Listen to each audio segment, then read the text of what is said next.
Hello Mixology hackers, I missed you a lot, just so you know. Yes, I've skipped a few weeks, but if you're in the Bartender's Lounge, you know why it's happening, all this kind of a disappearance. For those of you who it's not yet in the Bartender's Lounge community, I'll be moving houses, I'll be moving towns, I'll be relocating with the family. So it's extremely busy period for me to try to sort this house, being ready for renting, and then arranging our new accommodations, my daughter's schools and everything. It's just lots happening, and this is why I'm having a hard time fitting everything in, but I'm back with a lovely video today. I'll try to keep it short this time, and since the rhubarb start coming out in the stores, I decide it's time to crack on with our rhubarb cordial today, because there will be some lovely cocktails coming to Just Shake or Stir with the rhubarb, and one of them is my favorite rhubarb sour, but I prefer to use a homemade rhubarb cordial. So that's what we're gonna make today. Okay, you probably see I'm wearing glasses. Yes, I had to get glasses for close reading, glass for long, and it's just, it's crazy. I will remove them now. I just wanted to make sure this camera is focusing, because in my eyes it's always blurry, but I will pretend everything's fine. Okay, right, today we are doing a rhubarb cordial. Now, plenty recipes out there, so plenty ideas, and it's nothing wrong with any of them. You can just go on internet and grab idea for rhubarb cordial and make it home. And I hope you like rhubarb, because I'm in UK and it's a very English thing, British thing, let's put it that way. It's very popular here. However, that doesn't mean it's not popular all around the world. And in this case with the rhubarb cordial, I really love it because first of all, my kids like it, just to have it with a lemonade or just with a sparkling water. But second, it's fantastic for the cocktails, and especially with the coming summer and the warm days, it's absolutely beautiful ingredients to use it in sours, or maybe use in upcoming very popular recently, the frosé, which is the frozen rosé wine, like a slushy, which we're gonna make on the Just Shake or Stir. But yeah, it's a wonderful ingredient, and I think it's a beautiful thing to have in your fridge to make some delicious, refreshing summer cocktails. So for today, you need very basic ingredients. Pretty much you can find them anywhere. Some of them are optional, but I will mention which one. However, I would love if you can follow this recipe, because it's absolutely delicious. So for today we're gonna need, of course, rhubarb. As you can see, I've already taken the advantage to cut some of it, but obviously we'll chop one of these just for the purpose of the video. So we need rhubarb, we need rosebuds, dry rosebuds, and I usually buy this for a tea. It's wonderful, but also to use it in preparing my home ingredients. And saying that, we will be having a video, next video we will be on 3 essential syrups, which basically require orange blossom water or rose water. But instead of me using water, which you all know they coming in a small bottle but still big enough, if you know using them on daily basis, you probably have one rose water or orange blossom water for like a entire year, if not longer. So that's why I use dry orange blossom and dry rose buds instead of using the water. But we'll talk about this in the next video. You're going to need a lemon or a lime, personal preference, completely optional. That's one of the ingredients, but I'd like to add a little bit of lime zest and a lime juice to my cordial, just to introduce this kind of like a tangy, zesty flavor to it. Ginger, another optional ingredients. We are going to use a very little of it, just again to give a little kick to the cordial. You want this kind of like a little punch of flavor. It's just making it more complex, more versatile, and it's introducing quite a interesting overall finish cordial. Okay, and I'm gonna be using again another optional ingredients, which is a hibiscus, just one flower, just for a color, to be honest. So if I remove the optionals, which is ginger, lime, lemon or a hibiscus. And the roses, of course, you're gonna leave just with the rhubarb, and then you're gonna have basically a rhubarb syrup, because you're gonna mix it with the sugar, with the water, and that's it. If that's your game, if that's enough for you, absolutely fair, okay? There's no judgment here. If you wanna do this way, entirely up to you. But if you're following this channel, you know I like to do different things, and I like to experiment and make things a little bit not more complicated, but yeah, just a slightly complicated, to introduce a better flavors balance and overall final results. So that's what we're gonna use. Of course, we're gonna need sugar and water, but that's coming without saying, literally. But for the rhubarb, now I'll be using 600 grams of the rhubarb. Feel free to amend this recipe, depends how much you want to make and what is your measurement. But if you follow this recipe, you can always make your math differently. So all you need to do is basically cut the rhubarb in a small chunks, like a 1.5 centimeters to 2 centimeters. Just put them on the side ready, and then we'll be preparing the ginger. So a very little kind of a part of the ginger, like just like a little piece. You don't need too much. You don't want to overspice your cordial, or you know, make it like overpowering the actual rhubarb and other ingredients. We just want a little kick. Now when you cut the ginger, make sure you peel the outside. You only want the clean ginger to use. So we're gonna leave this on the side. That's peeled, fantastic. And the lemon zest. Now you have two choices. You can just zest it like that if you want to grate it. I do prefer to peel my zest just roughly. I don't care if it's a beautiful peel. As you can see, the idea is just to take the green from the top. I don't want any of the pittiness inside. I don't want any bitter to my cordial. I only want a little bit of zest. One important kind of a point here to mention: when you buy your limes or lemons, make sure you get unwaxed, yeah, no wax lemons, okay? Because you know how they do. They wax them just to preserve and keep them for longer. Now, if you don't have the option to get unwaxed, just make sure you soak them in a cold water with a little bit of baking soda. Just wash them just to remove this wax and dry them out, and then you can use the zest, okay? But that's all it is. You see, it's just like a handful of wonderful lime zest. Like I say, if you prefer lemons, nothing wrong with that. Just go with the lemon. No judgment here. I do prefer the lime. I'm gonna cut this in half because we are going to need the juice as well. And of course, as I mentioned, just like a few small flowers of the hibiscus, just to release a little bit of this wonderful red color, just to make the cordial more colorful. Now with the buds, if you're using rose buds, usually like a 2-3 buds, it's enough for about, let's say, 300 to 400 milliliters of water to release their flavor. They're quite strong and powerful. They smell fantastic. I will be using only 3 for the amount which I'm doing here.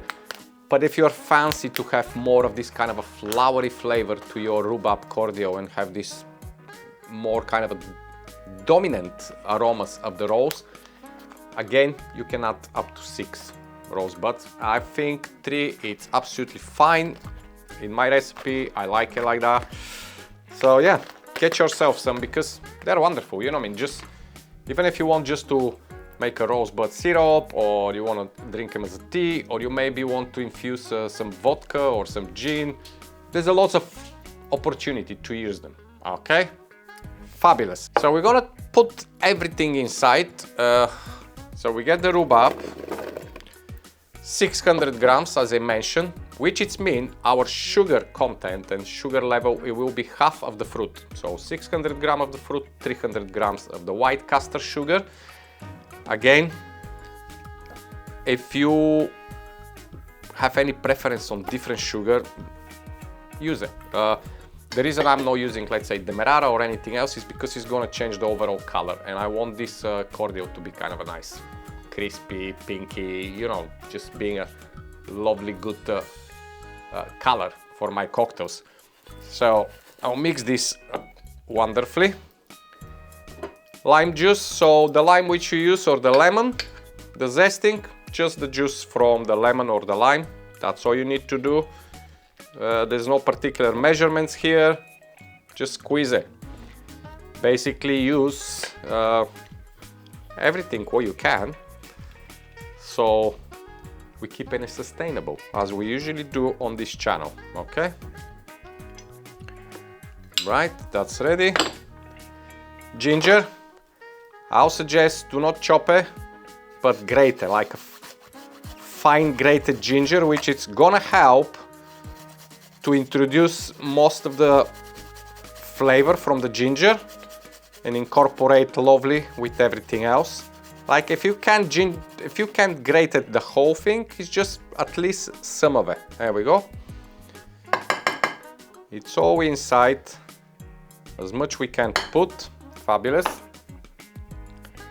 Get your lime zest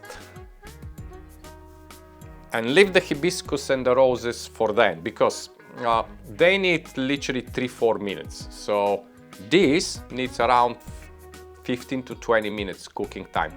This time we are not going to use Suve, surprisingly.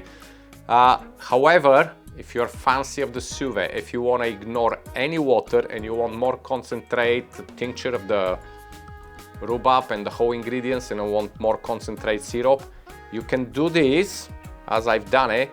Put in the vacuum bag and put in your Suve. So the sugar is going to extract any of the juices and the water from the rhubarb, and it's going to create a purely 100% sugar rhubarb syrup, which, if that's your aim, forget about the water, okay? You know, on this channel I usually like to cook my syrups with as less possible, if not any water, and that's fine. You can do that version, but in this case it's going to be a cordial. I want my kids also to enjoy some of it, because not all of it is going to go for cocktails.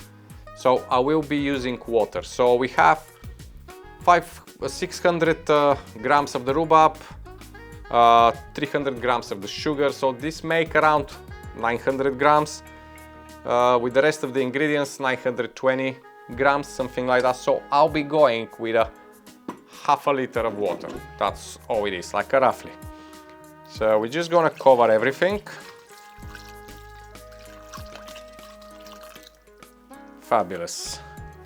Now all this can go on the side for a washing. As you can see today, we are very clean. Nothing much happening here. It's a very easy going, quick kind of a solution for you to make a wonderful cordial at home.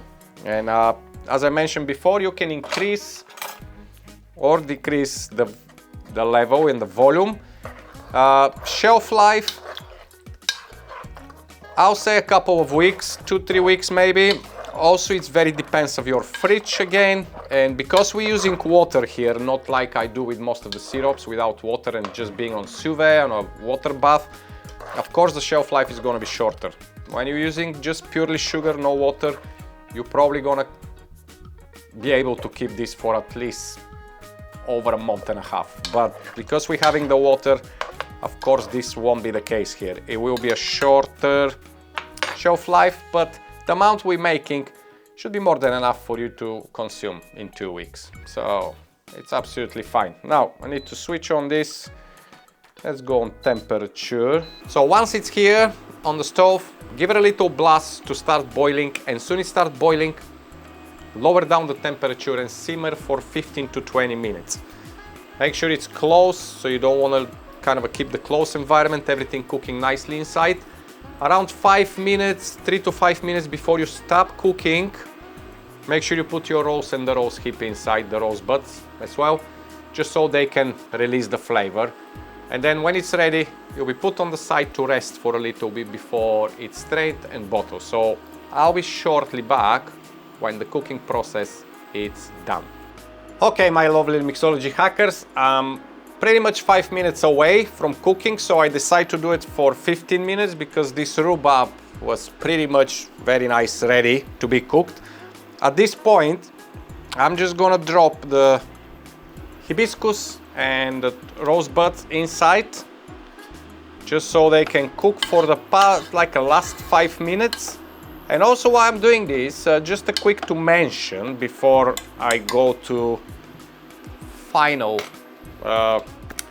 straining and bottling. Don't forget the Bartender's Lounge. The community is growing, which is very nice. New people joining every week, and it's absolutely fantastic because the amount of recipes, ideas and conversations there, it's fantastic. I mean, I'm so happy to see so many people from all around the world gathering together and exchanging ideas, exchanging recipes, sharing knowledge, and also learning. So if you want to join the Bartender's Lounge, don't forget, the link is in the description. It's absolutely free, doesn't cost you a penny to join, yeah?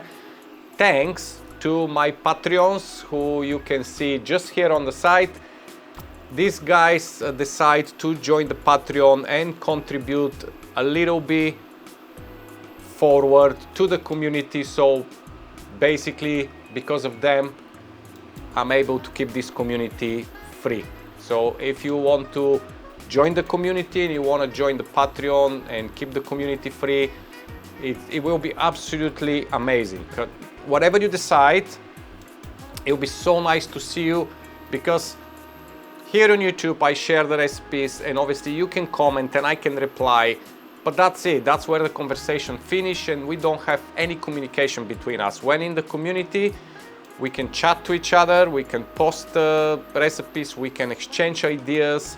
You can even request a one-to-one call with me if you want to chat something or you have some questions and you want to discuss something. So it's a totally different story. It's a close community just for us, for people who likes cocktail, mixology, experimenting home and doing anything related to the cocktails, okay?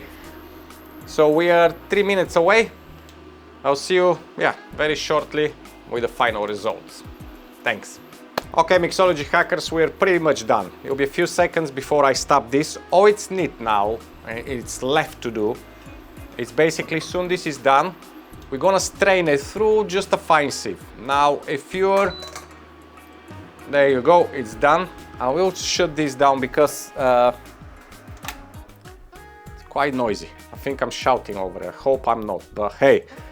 So, all you need to do now is strain it. Be careful, it's very hot, of course. I will be using just fine sieve. And now, if you want your cordial to be extremely clear, just leave it to strain slowly and extract all the liquid. Do not mess with it. If you're not bothered about how clear it is, you can help yourself with a spoon by pressing the rhubarb a little bit, and obviously to strain everything faster. Of course, you can always run everything through a coffee filter, which is going to take you a little bit longer because obviously you have the sugar content, which is going to be more thick than just the water. But it's entirely up to you. For me, like I always say, it's a homemade ingredient. It's not like to be presented on the shelf in the store. So a little bit cloudiness, it's never hurt. And considering I'll be using it in cocktails, you will never know how clear it is. Even if you have it just with a lemonade as a cordial, it's absolutely fine to have a little bit cloudiness. Now make sure you kind of get everything away from the end of your pot, whatever you're using. The rhubarb inside, it's totally broke. It became like in pieces. A quick kind of a tip here for you. You can discard this rhubarb, of course. But if you want, leave it on the side to cool down and use it with a yogurt or top of the toast or whatever. It's gonna be a slightly sweet because of the sugar. It's perfect fruit to eat.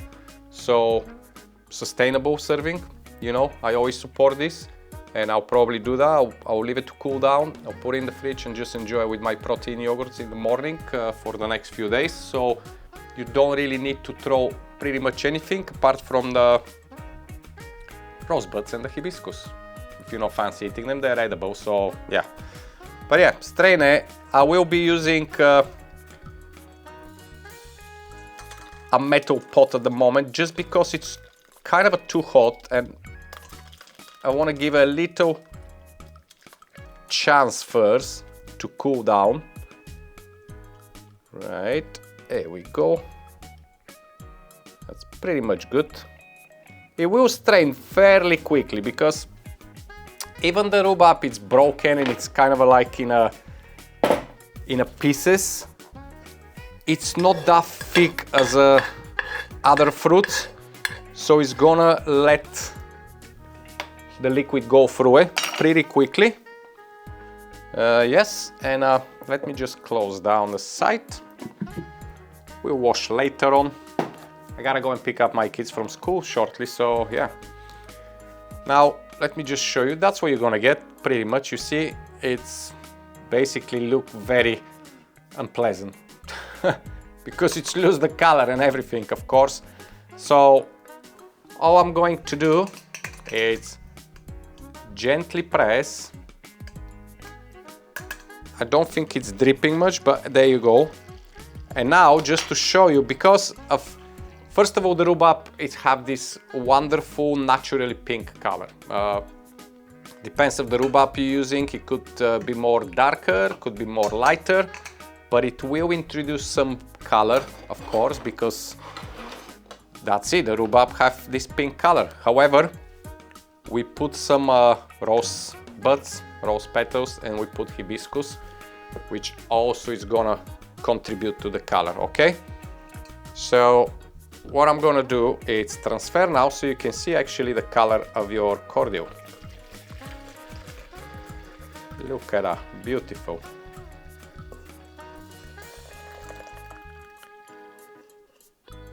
Now I will try to keep my cordial as clean as possible. So what I'm going to do is leave this on the side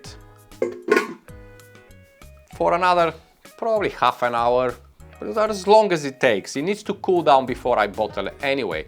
So I will leave the gravitation process to extract all the liquid from this rhubarb, and then I will put this rhubarb nicely in a small pot in my fridge so I can enjoy it with the yogurt, because it's a lovely fruit. And this is our cordial, so we end up, let me just have a look. Wonderful. We end up with 800 milliliters of wonderful, delicious rhubarb cordial. Now, you can call it like a rhubarb and rose or rhubarb and ginger, but not really, because all this what we use, it was basically just to balance, enhance a little bit of flavor, the aromas, make the whole final result really, really delicious. And I know it's very hot, but doesn't matter. I will try to have just a little sip. It smells fantastic.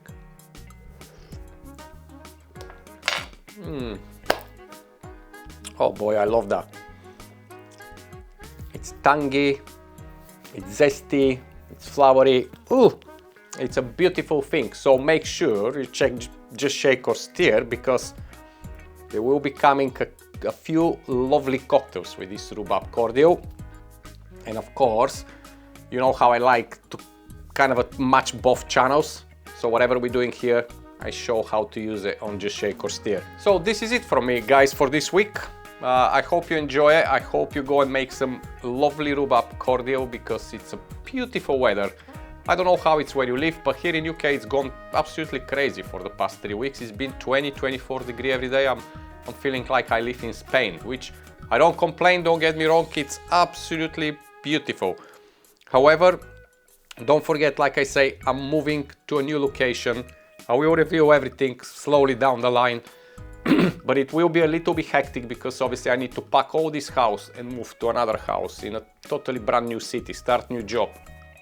So I will try my best to be regularly on the channel, and don't forget about you, of course, because I love what I do and I love sharing these things with you, and I'm not planning stopping. So yeah, but it just may have a little hiccup of uploading process and the days when I'm putting videos, because depends of the timing I have available in the next kind of a 6 to 8 weeks. So next 2 months is gonna be a little bit like a up and down. Anyway, I'll see you with the next video when we're gonna make 3 different syrups, which is absolutely fantastic for the summer, and it's kind of essentials to have it in home, especially in the warm weather. It's very kind of essential. Well, let's put it that way. But until then, as always, stay safe.